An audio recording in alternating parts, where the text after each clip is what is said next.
I find it interesting that Senator Paul is accusing us of having a gimme, gimme, gimme attitude towards federal spending when, in fact, New Jersey is a donor state, and we get 61 cents back on every dollar we send to Washington. And interestingly, Kentucky gets $1.51 on every dollar they send to Washington. So if Senator Paul wants to start looking at where he's going to cut spending to afford defense, maybe he should start looking at cutting the pork barrel spending that he brings home to Kentucky.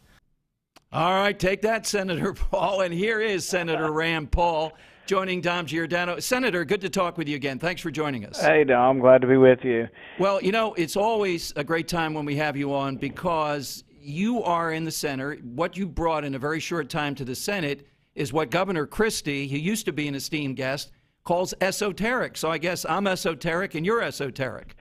Yeah, the thing about all the spending, and this is what really wasn't adequately debated up here. When we debated the funding for Sandy, right, I actually supported giving them 1 year's worth of funding and then offset the spending that we spent on Sandy, offset it with spending cuts from money that we're spending overseas, giving to countries that are burning our flag. So you would think, most Republicans would support that. One, we helped people in need. The government, can have a role, but we didn't add to the deficit by doing it. What I objected to was many, and often some of the Republicans, who just said they just want it all. They want everything, and they didn't care whether we offset it. That's what got us in this problem, and that is the kind of attitude we need to fight against, and we need to say we have to be responsible. And, that's what I've been fighting ever since I've come up here. I'm the one with the 5-year balanced budget that actually eliminates federal departments. What's your response to, now the debate comes out, we hear this often in states like New Jersey, Senator, where Governor Christie says they only get, 61 cents back for every dollar they send to Washington. You're in Washington. You're taking that and you're hijacking it to Kentucky. Well, one, it's just not true. I haven't hijacked anything to Kentucky. I haven't voted for any special projects in Kentucky. We do have 2 military bases. I do support them, but we've actually never had any special legislation that's allowed me to direct money to anybody in Kentucky. So really, the formula of the way things go out is more money goes to poor people. But I'm one of the ones trying to reform the entitlement programs and make sure it only goes to those who can't work, not to those who won't work.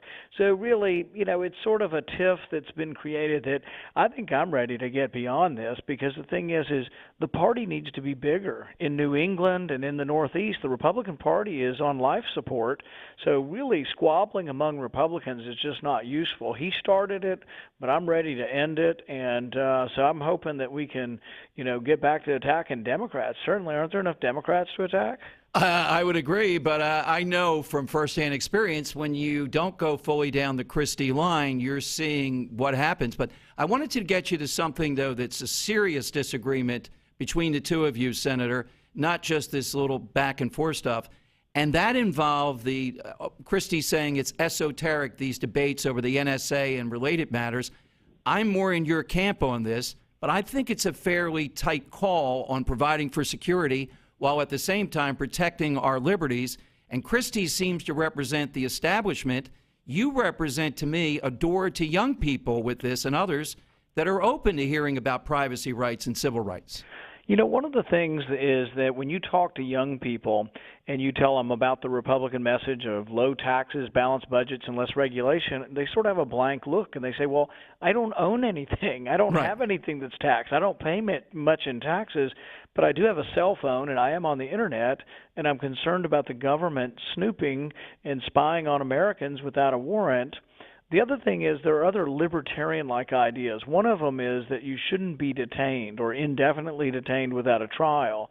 And unfortunately, the Congress and the president last year passed legislation that says that an American could be accused, sent to Guantanamo Bay with no trial, no accusation, basically forever. And to me, that's reminiscent of some of the bad times in our history, when we did that to the Japanese in World War II, when we had times in the Old South when blacks were detained or violently assaulted or even killed.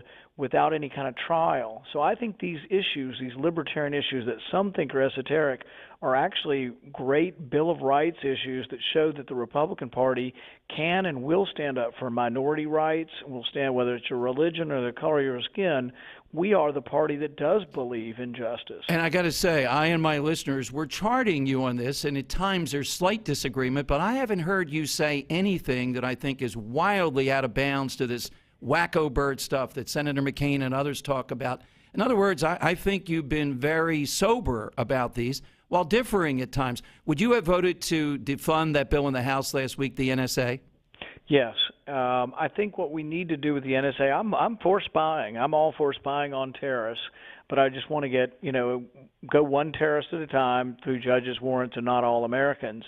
The fact that they're doing all Americans, to me, goes against really the spirit of the American Revolution. When James Otis stirred things up and John Adams said it was part of what we fought for, it was against warrants written by soldiers and against the idea of generalized warrants, a warrant that went to no named individual. Mm-hmm. So when we wrote the Fourth Amendment, we said you have to name the person, the place, and the things you want, and then a policeman can't write the warrant. You have to ask a judge. These were incredibly important to our founding fathers, and I think we shouldn't give up on this. And so, yeah, I think the NSA program has gone too far. Yeah, that's the gut instinct, Senator, of most of our listeners, and I've seen some of these surveys that mirror my listeners who are all about the government doing whatever has to be done to protect us, but are very concerned with where this has gone. What's the most cutting line that you seem to react to back with Governor Christie, particularly in this challenge, about the 9/11 widows? Now, that to me seemed to be really trying to paint you into a corner. I think it's a low blow for anyone to use someone's tragedy. The president has used people's tragedy to try to advance, different agendas that he has, and it's sort of the same way here. Is there anybody in America who really doesn't feel great sympathy for those who died in 9/11 and lost family members? But here's the challenge. Let me get you on the record, directly here to it. He's saying, though, what you propose would allow us to be open to this stuff again. We can't take any chances here. What you're saying may be nice in a book, but it's going to allow a smidgen of a chance to be open to that kind of attack. No, and what's wrong with that argument is if we're ever attacked again, they'll say, it was the Bill of Rights. We should have really eliminated all liberties. I think you can have both. I think you can have security and liberty, and I think you can follow the Constitution, the Bill of Rights, and capture terrorists. I have heard of no evidence, I mean zero evidence, that any of the plots that we have stopped could not have been gotten with a traditional warrant. They say they like having all this data, and they do go through it, but every instance of someone they stopped, a real informant gave a name or a suspicion of a name, and the original work was done with a warrant, and then they started combing through other records. But they always got the tip-off from an informant.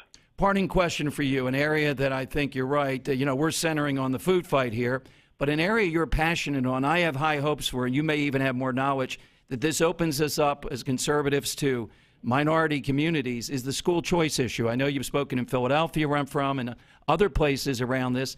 Talk about that, the power of it, and how it brings all these issues home together, I think. Well, I had two hearings this week, one at a charter school in Nashville, Tennessee, and the other one in D.C. D.C. not only has a lot of charter schools, it's got a voucher program that's been around for a while, and they also have private school scholarships. So we had kids come in from all of them. You would be amazed at these kids. They're so articulate, and I was so proud of them going on to college and the successes. One young woman learned Mandarin in high school, went to a private school, Georgetown Day, went on to Oberlin College, is now going off to Japan for a job that she's gotten, and just amazing. And I imagine what it must have been like in the original school where she was, and she got so lucky to get out. One parent told about 1,000 kids who are trying to get into a charter school that has 30 openings. Really, what that does is it competition, breeds excellence, and the schools will get better and better. There's no reason why every public school couldn't become a charter school, which means it would be more freedom for the teachers to decide the curriculum and how you teach, and less intrusiveness from bureaucrats. What in the immediate future, Senator, next couple of months, what's going to really be a centerpiece for Rand Paul? What are you looking at? We're going to go around the country on a tour of school choice. We're going to go in the near future to Chicago and to Milwaukee, the home of the vouchers, and we're going to keep talking about this because the Democrats in my state are opposing school choice. They're opposing charter schools, and the status quo is allowing about 50% of kids in a lot of these neighborhoods not to graduate from high school. If you don't graduate from high school, your unemployment rate is greater than 25%. So when the president says he cares about the middle class and about people getting into the middle class, he doesn't care enough to fix the school problem, and we're going to show him that Republicans can and will. Thank you, Senator Rand Paul. Thank you very much. Thanks for all the time you share with us. Thanks for joining us. Thanks, Tom.